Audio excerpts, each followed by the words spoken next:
construct modern bus terminals have been justifiably curious about the progress in fulfilling this commitment. This week has seen reactions from concerned citizens at home and in diaspora. In a moment, we'll be joined by the SA to the Governor on Transport, Ife Ugonabo, who will be ably representing the Commissioner for Transport in Enugu State, Obiozo, on this program to address issues, concerns, and questions of residents. This is Enugu Kwenu. I am Nathalie Uku. Welcome.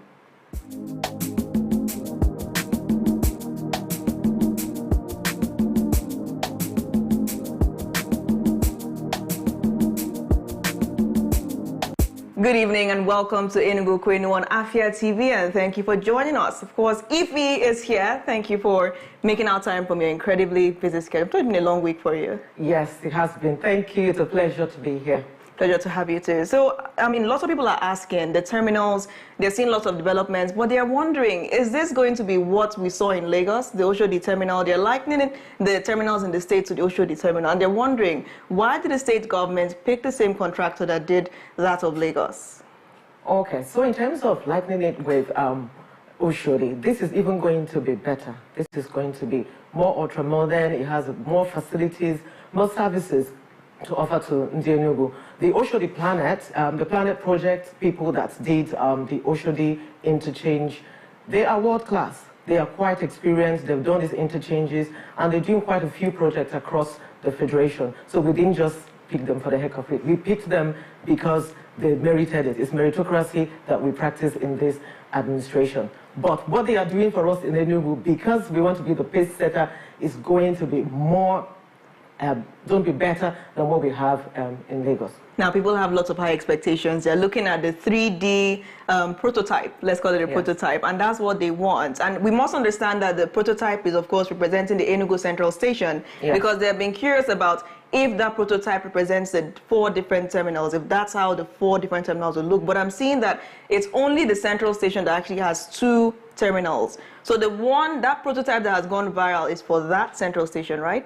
Yes. So the one for Holy Ghost, which is the Enugu Central Station, double terminal, one for Intercity, one for Interstate. That for the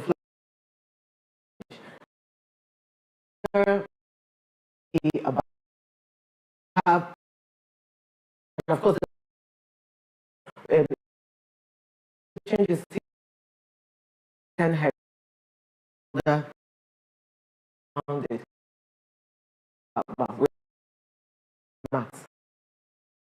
We view the same value. Now we're looking at value. People are saying they want what was given in the prototype, that they want that picture that they saw replicated, and they're emphasizing the roof of the terminal, that they wanted to bend like the one in that prototype. Okay. What's been done to ensure that? Okay, so let's just clarify. The prototype that you saw for Enugu Central Station is what we have continued to show the world. The one for Gariki and Onsoka, we also showed the prototypes. They've always been different from the zero. Right, so the one at Holy Ghost will be like that. The twin terminal, the roof, the sky bridge, it's going to be replicated like that.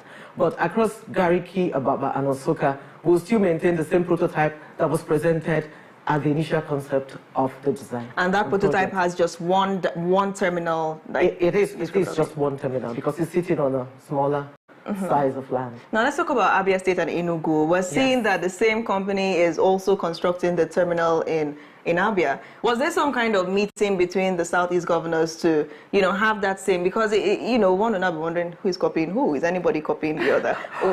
To be honest, it's not, for us, development is good. So if it's happening in Enugu, it's happening in Abia, Ebonyi State, Imo, everywhere else. It's good. It's good development for the region. It's good development for the entire country. So it's not a case of who is copying who, but I know we started this concept and we went out in the media and spoke about it extensively. And of course, the Southeastern Governors Forum is a formidable group team. They're coming together. They are very vested in developing the Southeastern region. So I guess maybe certain information, were exchanged. But the good thing is that if something good happening to them, is also happening to us. But they started with us first, I'm definitely sure. Very diplomatic answer. But we're seeing that the Abia terminal is just, they're just commencing construction. But if you look at the timeline as to when this one started in the States, so Let me just leave it at that. Anybody can assume whatever. But now let's look at the facilities that we provided in the 4 terminals. Would each of these terminals have intra-city and interstate facilities, or is that just for the central station? No, each and every one of them will have, space for intra-city and interstate. Because the whole idea of even doing this interchange is that we begin to manage the traffic flow, just give it a semblance of sanity. So, before we started this project, all those parts had intrastate, they had intra-city, that sort of thing. So what we're trying to do is just kind of streamline it, make it more efficient, and of course make it more impactful. How would you describe the journey so far? Like from the beginning, you had the controversial demolitions, you had the legal businesses, illegal businesses, those ones were compensated, the legal ones and those that were not. So lots of people were unhappy with the demolitions, and now it seems to have transitioned into what people are being encouraged to support. So how would you describe dealing with the setbacks, the criticisms associated with this progress, and where you are right now in it? Okay, so it's been an interesting journey. It has also been incredibly rewarding. I think for you to do any good thing, you're going to have to put in the work. So when His Excellency, envisions the transport infrastructure project as something that will solve, some of the perennial challenges in the transport sector, we knew that it wasn't going to be a walk in the park. We knew that it was going to be difficult. Development generally is difficult. Making the sacrifice, it is very difficult, but it's also rewarding because it's beyond who we are, it's beyond us. You're talking about an infrastructure that we service not just this generation, even for future generations to come. This is legacy. These are legacy projects. So we have looked back today and we said we needed people to trust us, to trust His Excellency when he said, I am going to do this, build this interchange, this is the value it is going to give you. You will look back and you won't have regrets anymore. So today, I'm glad that Enugu are now giving us, applause. They are happy. They seem to see the development moving on, and of course, even the pace of the development is what has been interesting. When we started the project, we did say it was going to take 1 year. That was what we said. But even as we started to look internally, we're pushing because people's businesses were, involved, impacted just because of this project. So it is in our best interest that we finish the project as soon as possible. And that's why we've given that December timeline to commission this project, and people can begin to make use of it. Hopefully the pain would have doused. All right. Yes. Now the contractor, Planet Projects, is saying that the central station may not be ready by December because of the enormous work that has to be done there. So how is the government receiving this possible setback? So at the moment, we're still working towards the timeline of December. If anything is going to change, we will communicate that. But we don't see that changing. They're working day, night, midnight. They work almost 24/7. And they have also been mobilized to do this work. So the timeline remains December. To our knowledge, it hasn't changed yet. Okay, now the big question is the maintenance question. And even the contractors, they keep on expressing confidence in the government's ability to have a robust maintenance plan. But beyond the contractors, you have residents saying that, even the Oshodi terminal is not as nice as it was. What will make this one different? So there's that justifiable concern. What is the government's plan to maintain these 4 major terminals? Okay, so the government, under the administration of our Governor, Barrister Peter Mba, is very intentional. If you look at other critical sectors where we're doing work, the smart schools, education, health, the other critical sectors, we're intentional about what we're doing. We're thinking it through. And let's the truth be told. The government is not particularly great at managing businesses, right? But we're great at creating the enabling environment for the right people, right investment to come and manage these things. So we will definitely look at what the management operational structure is going to be, and we'll make sure that the maintenance is going to be a key part of it. We don't want this to be just for the administration. We want this to outlive all of us. And we'll definitely be sure that is done. Of course, you trust His Excellency. He wouldn't. Let me just push a little more for more clarity, because I want you to really go into detail about this management of TIP, because people are really concerned. I mean, we're seeing the structure being put in place, but we know that if it's not handled well, it could deteriorate over time. So can you be more detailed about the maintenance plan for this project after? Okay, so the maintenance is not just a separate aspect, right? If you operationalize it and you're managing it, maintenance is a part of it. So I think we're going to look at who is going to manage these things. So these are conversations that we are now having. We're still going to get world-class people who have done the transport interchange, people who know how to manage transport facility, this sort of infrastructure, for them to manage it. And of course, a key part, like I said, will be the maintenance. We are still working through those terms, obviously, and when we come to the end of it, everybody will also see, and the public will also know, and also ask some of these questions and give us their feedback. But it's an ongoing conversation. All right. We are aware that the government earlier this year ordered 50 CNG buses that are supposed to be deployed from these modern bus terminals, and they're supposed to use these routes. But now people are also wondering about the local buses. You know, we see what's happened with the smart schools. Basically, the smart schools are going to absorb all of these mushroom schools left, right, and center. So now they're wondering if these CNG buses are going to overthrow Entraco, for instance. What's the plan for Entraco? Okay, so let's clarify. The CNG buses is just part of, you know, our intra-city transport infrastructure project. It is not going to overthrow, you know, existing transport owners. It is not. The whole idea of building these modern terminals is just that we manage the way they now do their things. It's going to become a bit more efficient, a bit more secure. It's going to be more sustainable. That's what we're trying to do. It doesn't throw them away. You know, they are very important stakeholders.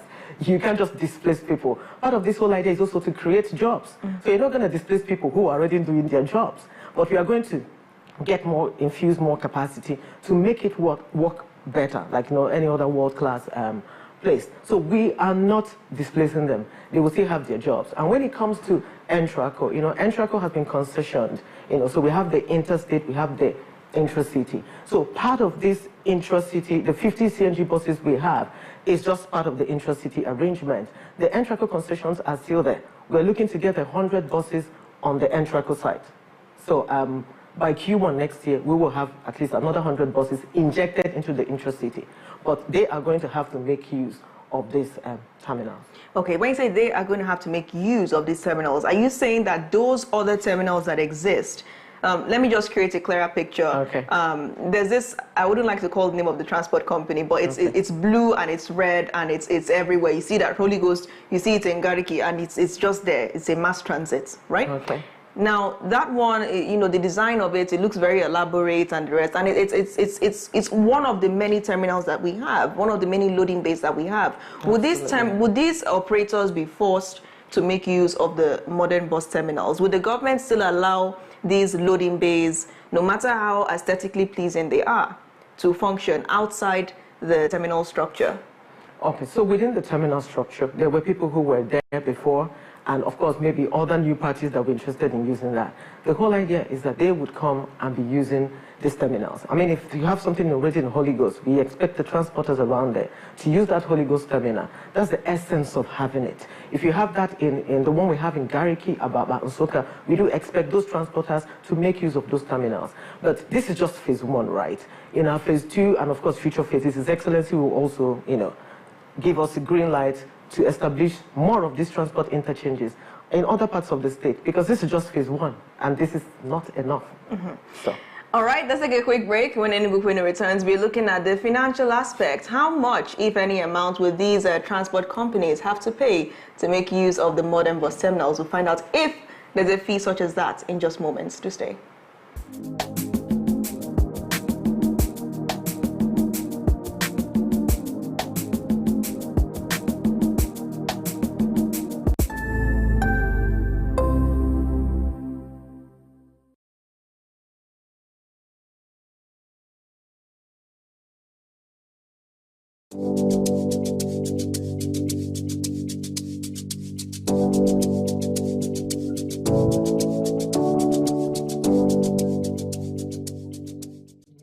Welcome to the latest and most amazing show on your. Ladies and gentlemen, welcome to Lunch Break. You don't sing along. I did sing for real. You're not a backup singer. That's what they do.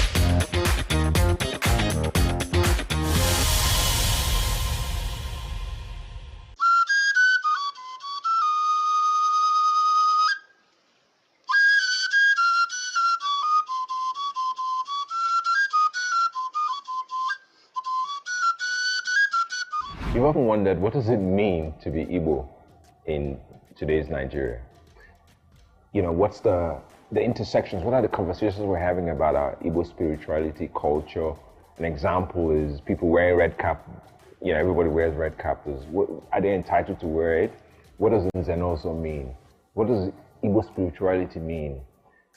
How have we changed as a society over the last 20, 30, 50, 100 years? Every Thursday, 6 p.m., if you want to know more on libations.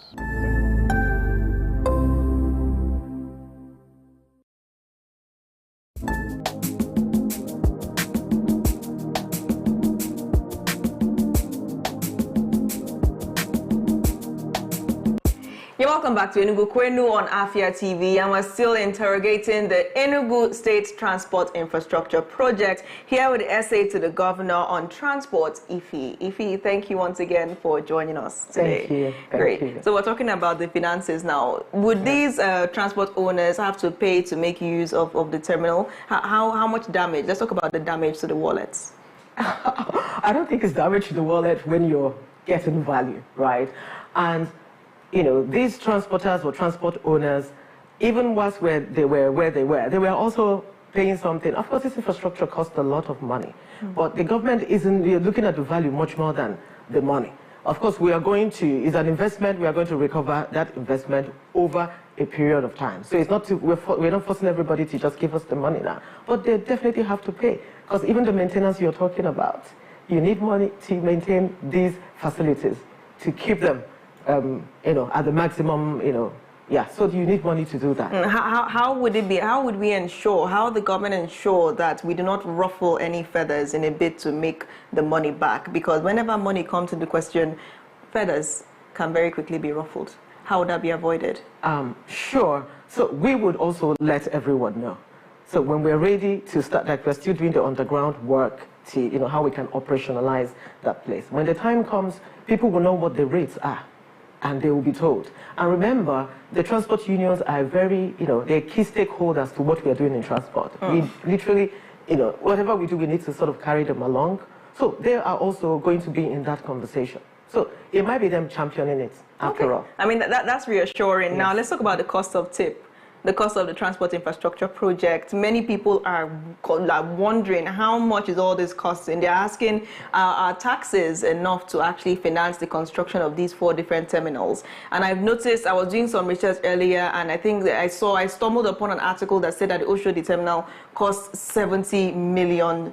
$70 million, let me not say, 70 billion naira thereabout. It will cost a lot of money, in the 70s range. So what are we looking at now for the Enugu Transport Infrastructure Project? How much is it costing on average? I'm going on and on because I'm giving you time to think, because I want the exact figure, how much this actually costs. I don't know if I'm giving you the exact figure. Okay, let's talk about the estimates. So it's a couple of billions. And I will tell you, let me just tell you, it's nothing close to what you've heard about Oshodi. It's nothing close to that.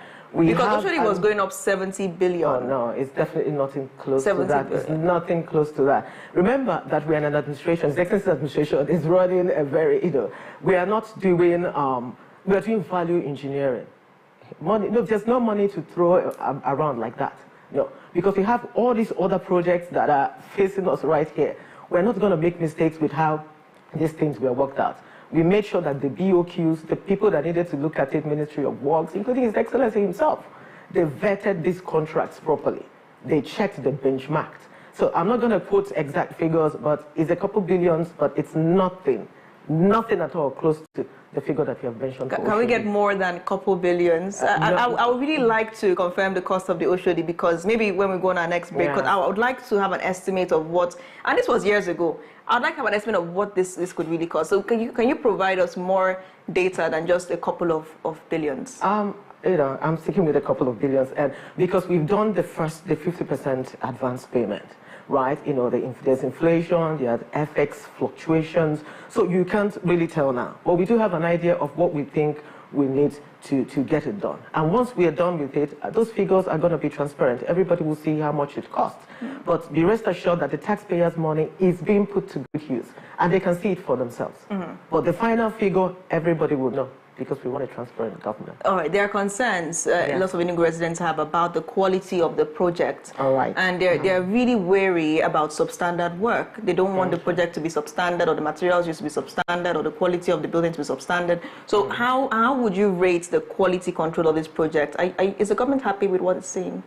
Yes, the government is happy with what it's saying, because from day zero, we set up a project monitoring team. And it's not just within the Ministry of Transport.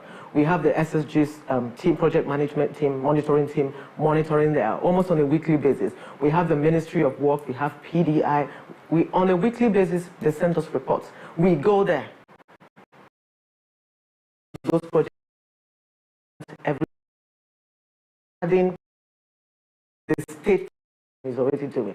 So we go there on a weekly basis, we get the reports on a weekly basis, we get the pictures, we do the quality checks, and they also come for project reviews every other week.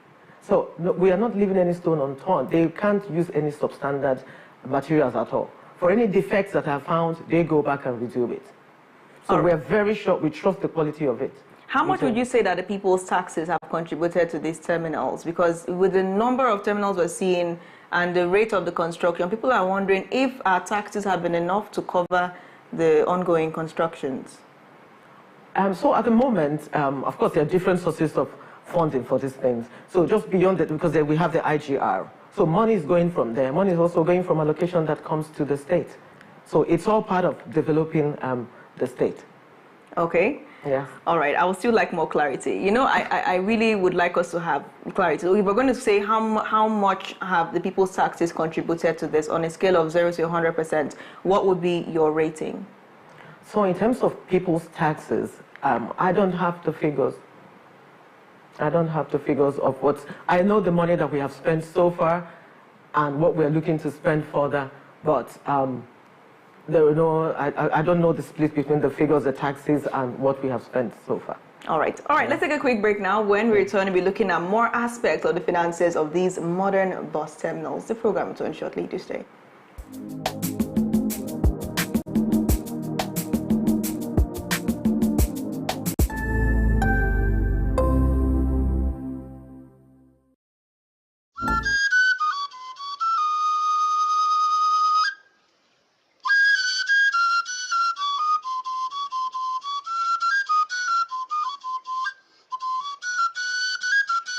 You've often wondered, what does it mean to be Igbo in today's Nigeria? You know, what's the intersections? What are the conversations we're having about our Igbo spirituality, culture? An example is people wearing red cap. You know, everybody wears red cap. Are they entitled to wear it? What does Nzenozo mean? What does Igbo spirituality mean? How have we changed as a society over the last 20, 30, 50, 100 years? Every Thursday, 6 p.m., if you want to know more on Lightning.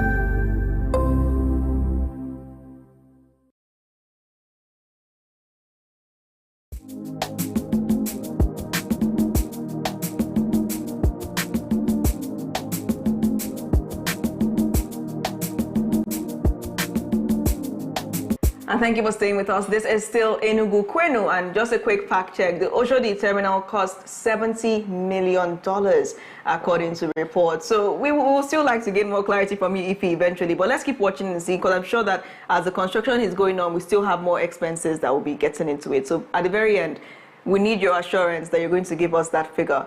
Perhaps during our next chat, we'll have that. Yes, we'll definitely give you the figure. Okay, now let's talk about order at the terminals. Now we are used to hearing Obiago, Obiago, Obiago, and people chanting different things at different loading bays and even on the streets. So you have people that are coming in there with that fiery spirit, that, you know, hustling spirit. They want to get as many customers as possible. And, you know, you also have the chaos that you see at the informal loading bays. Everybody, the crowd, people struggling with their bags, trying to close the boot of the bus, trying to paint a picture of it. Yes. How would order be ensured at these terminals to make sure that it doesn't deteriorate into what we already are used to? Yes.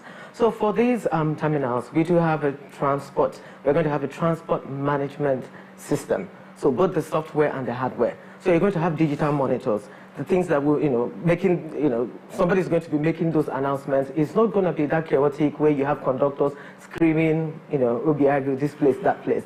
No, it's going to be integrated in such a way that people also see where the buses are coming from, when they are coming. Most of these buses are going to be tracked, even for security reasons. So there will definitely be those digital monitors and those announcements, just like you have in airports. What right? if it's not enough? What if people still have, like I talked about, the unrelenting, hustling spirit? Whether or not they're digital monitors, you have the conductors that will still want to pick every customer that they can see. That customer must get into that bus. How do you do that without? Yes, so these loading bays, remember, loading bays are going to be assigned to different people, to the different transport owners. So when the loading bay is assigned, this one is going to Obiago, you come and just line your bus, and people will come and load from there. Right? It doesn't necessarily stop people from saying, this is the bus going to so and so place, because people are going to be making inquiries. But it reduces that kind of noise and chaos you find in the typical bus parks that we have at the moment. All right, how much employment do we see this creating? Because we're looking at someone that will be announcing, the different boarding times and the rest. How much employment can we see this creating? Okay, so the transport infrastructure project, the whole idea is that it will create, across the 4 terminals, it will create at least 8,000 to 10,000 jobs when we start, because there are other things that will also be happening there. Businesses, driving, employing people. It's all part of the job creation. But we're looking at, even from this construction phase to the end and operationalizing it, at least 8,000 to 10,000 lives will be impacted, their livelihoods. All right, now there are concerns about the CNG. People are saying things like, with the high temperature that we have here in Nigeria, in the southeast, in every part of Nigeria really, that it could be a danger. And we know that, of course, we have the scientists among us that will come out now and say, no, it's been tested and it's been trusted, but this one that happened was just because of the circumstances. There are people that know this. But for the sake of those who don't, which we must carry along in all this, how can we ensure that CNG does not become a threat? We have issues with managing the tiniest things in this country, and now we're bringing gas that is so volatile. I would even like to paint a picture of covering the terminals. I know how I came back and I was hot-headed, and I don't mean it in the moody way. I mean, the sun really did a number on me. So we're dealing with terminals that can be very hot. So let's talk about the CNG safety and also the need for trees, because plain ground like that, anywhere can be converted to a desert. I did feel extremely hot while on the field. So are there plans to plant trees as we saw in the prototype? And what are we doing about CNG safety? Okay, so just for the trees, of course, there are the green spaces. So they will have trees, they will have flowers, the grasses, to just help us manage every other thing that's going to be in that axis. Remember that these things are licensed, they're regulated. You don't just come and site a fueling station of CNG just because you have space for it. This is regulated even nationally. So for it to function, we would have had the certification and the license to operate it there. And then on the CNG is more like, for us as a developing country, it's a new technology, I would say. If you look at maybe Malaysia, because that's where the news broke out from, they're a bit more advanced. For us, we're a developing nation. And what we are going to put in place is people are going to be educated. We will have to let the users know. And then also subject them to come and do the safety checks. Just like you drive your car, right? There are telltale signs, and then you go and check your engine, check this and check that. With the CNG, it's not just plug and play and then you walk away. We would want to integrate a program where they come in from time to time to check, because it could be a leakage somewhere. So you don't just put it and walk away for 15 years. It has to be maintained. You have to do all those checks. So we will make sure that they are sensitized, they are educated, and we put up a program where these assets are going to be checked intermittently to make sure that we don't have any leakages or any such issues that will lead to some of these challenges that we envisage might happen with the use of gas. We've seen the facilities at the terminals, and we're seeing that there are provisions for shops. The one in Ababa, we are made to understand, would have at least provisions for 80 shops thereabouts. And how do you stop that from turning into a marketplace where you have a lot of littering and the rest? We understand that there's need to empower people and give them that commercial environment, but we're also dealing with it conflicting with the need to manage these terminals. How do we ensure that we don't have a clash of interest and eventually an untidy environment? Okay. What are the plans for waste management? So the waste management, just those shops are within the terminal. They're not in the open space, just like in the marketplaces. So the facilities managers, it's all part of the service charge that people are going to pay when they're using these places. So waste management, security, every other thing, or just the general maintenance as well. So those shops, I think we have 80 in Gariki, we have Ababa, we have on Soka. It's Holy Ghost that has at least 375 shops. But these things are going to be managed properly by the facility managers who are going to manage those interchanges. And that way they are going to make sure it's not a marketplace. So it's not a place where you're displaying your wares and you're outside. No. You just, like in ShopRite, like all these other places where you have malls, there's a bit of, organization. Like things are not all over the place. Why are we not doing that like we're doing in the market? So people are going to get used to working in a more organized environment. And they will make sure that they do that. All right, we're looking at December. Now, December is already here. So people are wondering, when are we going to probably go there in our numbers and watch these terminals being opened up or being launched? So can we get a timeline of when in December this grand launch will actually happen? So the 22nd of December is the date that we set to commission this project. 22nd. Are we sticking with 22nd of December? We are sticking with 22nd 2 days to Christmas. December. 2 days to Christmas Eve. 2 days to Christmas, 3 days to Christmas. I mean, I think it's going to be a good, welcome gift for people who are, returning to the state for Christmas and everyone else. You'll be excited. All right. I mean, that's exciting. So we have that stamped now. 22nd of December is the date for the launch of the Enugu modern bus terminals. I'm assuming that's aside Enugu Central Station, or are we still adding Enugu Central Station to the mix? Everything in the mix at the moment. Everything in the mix at the moment. Yes. So the contractor in charge of the Central Station has to tighten his belt. Yes. 22nd of December is the timeline. But we'll go on another quick break, and when we return, we're dealing with the proposed Enugu Air. How many strides have been made in that direction? What are developments so far? The program returns shortly. Do stay with us.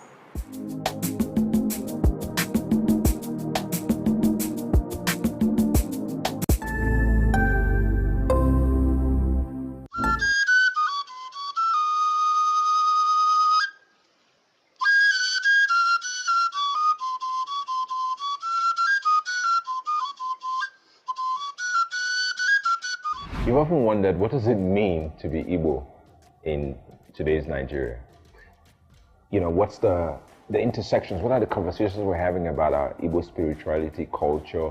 An example is people wearing red cap. Everybody wears red cap. Are they entitled to wear it? What does Nzenoso mean? What does Igbo spirituality mean? How have we changed as a society over the last 20, 30, 50, 100 years?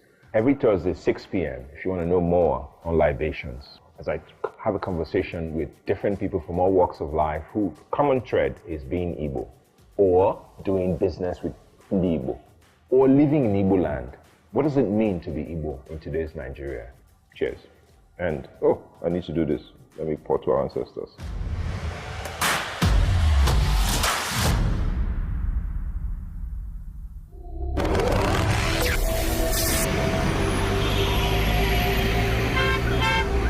Ladies and gentlemen, this is your captain speaking.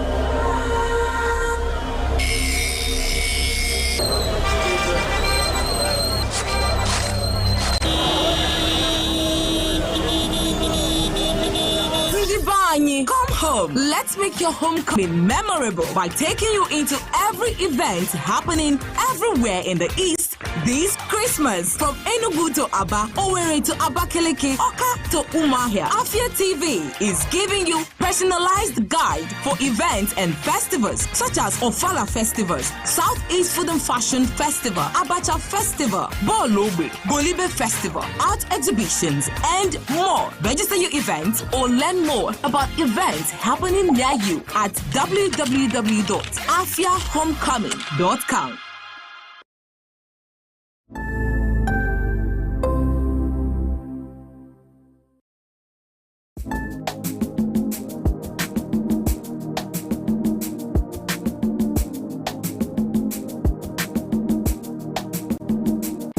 Welcome back to Enugu Kwenu here on Afia TV, and I'm still joined by the essay to the Governor on Transport, Ife.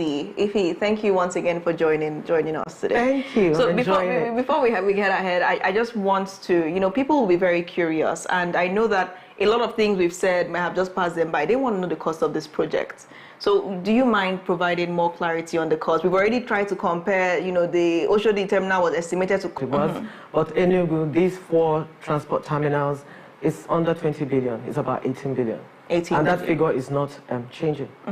The figure is not changing. Even if there's need for more materials and they come with fresh concerns, it's 18? No. When we signed it, that was the agreement. It wasn't going to change. All right. Yes. All right, that's fantastic. So we'll keep watching and see where all this goes. 22nd of December is the timeline. So we'll keep our hands, of course, right there on the center of the story. So let's now look at the procurement of Enugu Air. We're made to understand that a lot of movement is being made toward acquiring an aircraft for Enugu State. And when this news first came out, there was a lot of pushback, a lot of backlash. Okay, I mean, you're seeing the videos on screen. Yes. You can look at the screen, look at those are international carriers. Are we going to see something like what's on screen? Because lots of people will be asking, what's Enugu Air going to look like? Okay, so Enugu Air. I think I remember I came to the studio when we started the concept of Enugu Air, and there was a lot of backlash, and we tried to justify why we are doing it and why we need to do it. I think today it's easy to see why we are doing it, because you can hardly even get any flights to anywhere. Enugu has become even a nightmare, that sometimes you want to come into Enugu, you have to give them at least 3-4 days. We even have to sometimes go through Anambra, go through other airports to get back to Enugu. So it's become an absolute nightmare. And the level of development that's happening in the state, across different sectors, we have more and more people interested in investing in the state. You have a lot of people coming into the state to come and see how they can partner with the government, partner with the state. And that's why we don't even have flights to bring them and take them out. So right now, this is even the moment where we need to launch this Enugu Air. Enugu Air is going to be ultra-modern, just like other airlines that have done well. So we're particular about the aircraft, we're particular about its management, we're particular about the services it will provide, we're also particular about the places it will go to, right? Because, first and foremost, we're looking at it almost like from a regional perspective, of course, and extending to the entire Nigeria. We want to be able to carry into Enugu our people to different destinations that they're interested in going. They go to Lagos, we go to Lagos, we go to Abuja, we go to Port Harcourt, we go to Benin, Kwenu, all these other places. We want to make sure that we're able to take them even within the region and outside the region. So they would find something that is ultra-modern, classic, safe, because safety is important, and that the services will be run, in a world-class manner. They'll be comfortable with it. No, right. Now, people they've noticed that the governor works with timelines, that there are always deadlines. You don't just collect money and sit down and say you start doing it in a couple of years. You have a timeline, you have a date, and you probably have a time. So now people will be wondering, what progress has been made so far with the procurement of these airlines. What is the Ministry of Transport doing to ensure that the airlines are, and what are the factors being considered for the airlines? How many airlines will be procured? I know that's a mouthful, but yes, you can address all of them. Okay, so running an airline, it's not a small business.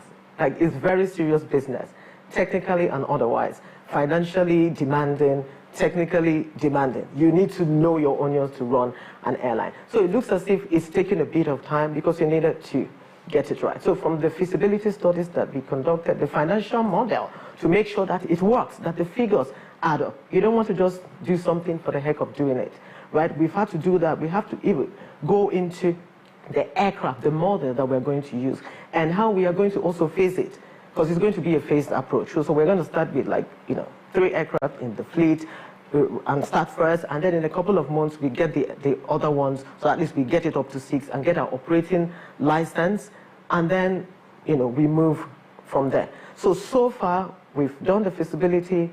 We've identified some of the aircraft. We are working towards purchasing them. In fact, at the stage now, we're planning a pre-purchase inspection, because you have to go there and check that technically that what you're seeing on paper is what it is. So you're going to get independent aeronautics engineers to go there and actually check the physical infrastructure, check the record, and make sure that we are getting value for what we are going to pay for this aircraft. So that is where we are at the moment.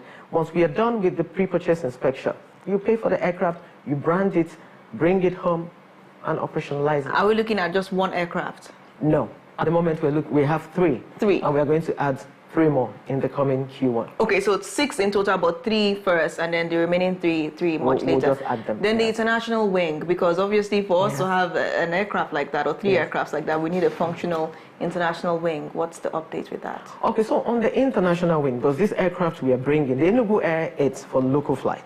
So we're still going to be making use of the runway of our airport. On the international space, we are also working towards concessioning it. So if we work through the concessioning, it's going to even help us attract more, other companies that are in the airline business. So right now, I think Ethiopia used to fly, is flying from here, but you don't have Lufthansa, Air France, all those people going through Enugu. If we expand that scope and get it concessioned, then we're going to have all these airlines coming into this space. And then by the time Enugu Air, because Enugu is still going to scale. So the first phase we are doing kind of local, national, right? In the next phase, we are going to start exploring, the francophone countries, because a lot of our people do trading across Africa, right? We are going to do that, and then move to, the other parts, right? Something like the UK, the US, where we have a lot of our people coming in, every now and again. All right. So now, whenever the issue of the aircraft comes up, people immediately start talking about the railway.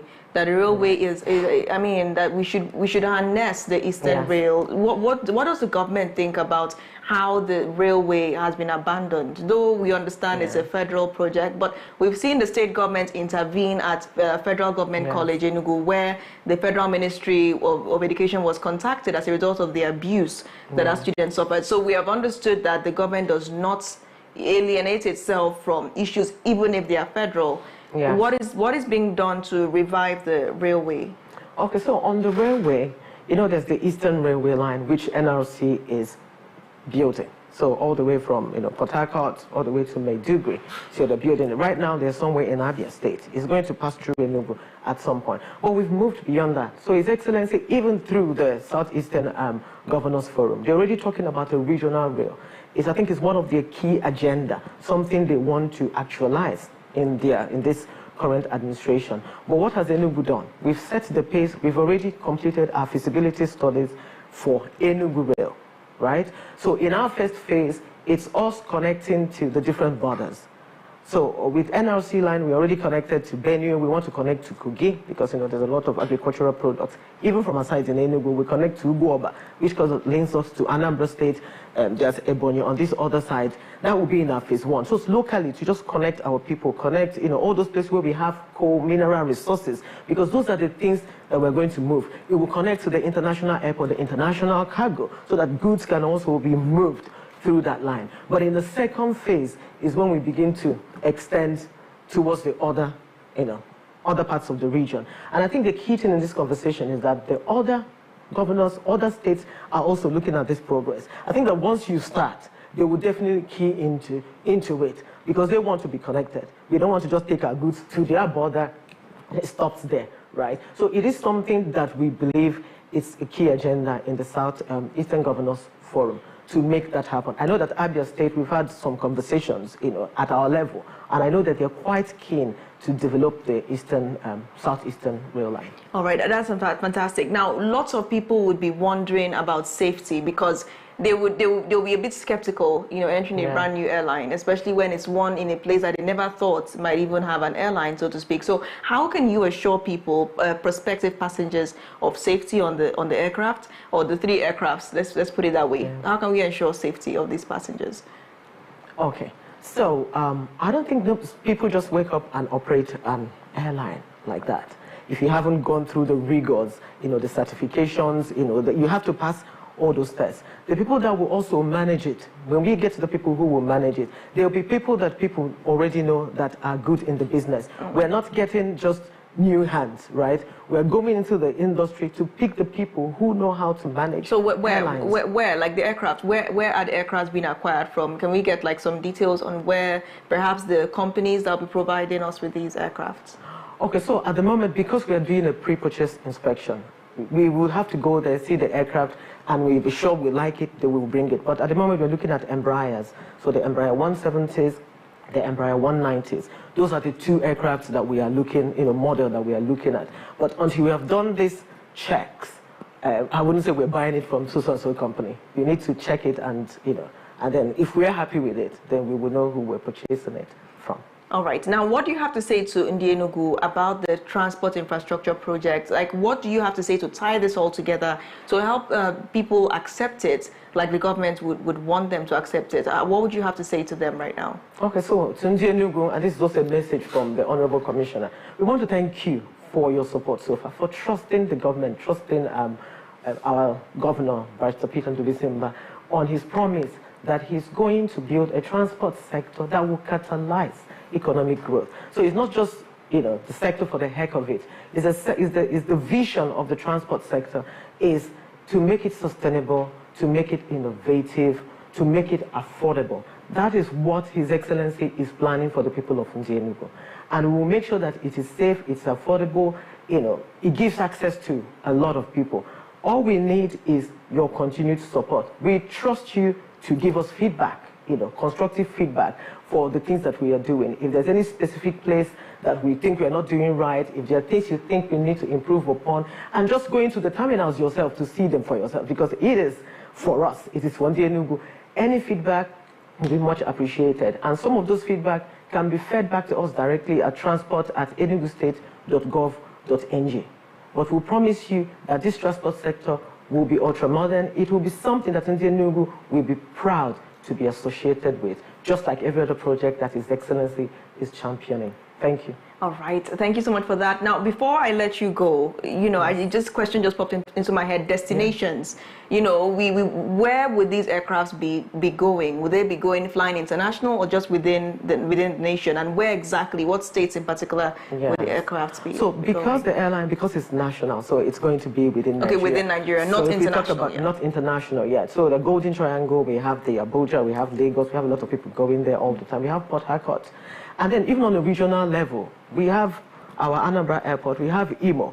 Because sometimes even for security reasons, people would prefer that they take a few minutes flight just to get into that place and avoid using the roads. Exactly. So all our southeastern regional states, we would want to cover those places. And then places like Kano, because they drive a lot of traffic. So also look at the north as well. And then Benin, every other place that we have our people, people who are willing to go there and be picked up from there. Yes. So those are the destinations for now. All right. And of course, you have destination Enugu. Thank you so much, Ife Ugonabo, SA to the Governor on Transport, for joining us this evening. Thank you for having me. Thank you. And that brings us to the very end of Enugu Kwenu today and of course this week. Join me again next Wednesday for another interesting edition. I hope that we're able to deliver on our promise to bring you insights on the Enugu Transport Infrastructure Project. What are your thoughts? Let us know on YouTube, on X, and of course on Instagram. And of course, ask your questions and we'll be sure to provide answers by the next edition. I've been your host as always, Nathali Uku. Thank you so much for watching. Bye for now. Thank you.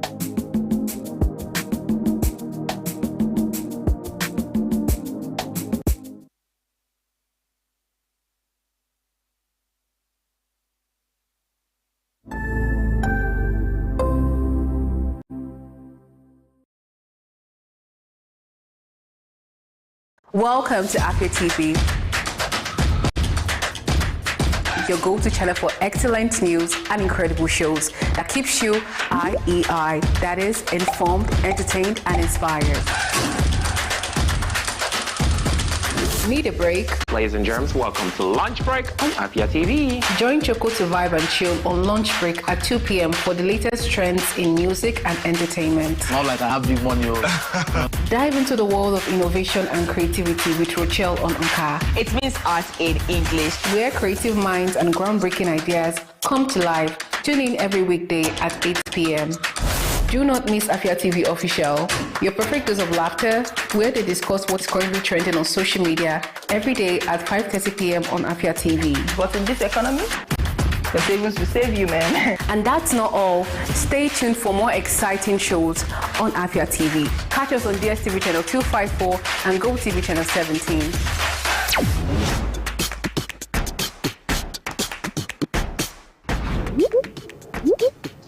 Looking to grow your business? At Afia TV, we've got just what you need.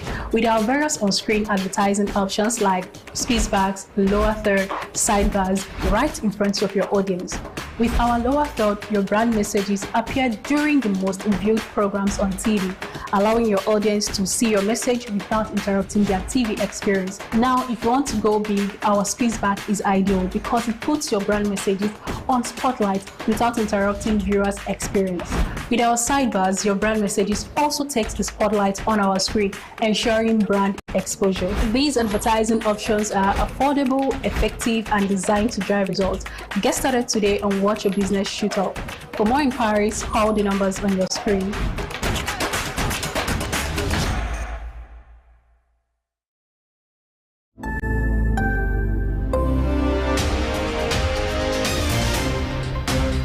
My name is Ubon Kings. I am Marvelous Akwamaga. I am Chioma Akbala. My name is Ifulaya Ndule, but I'm living in a market.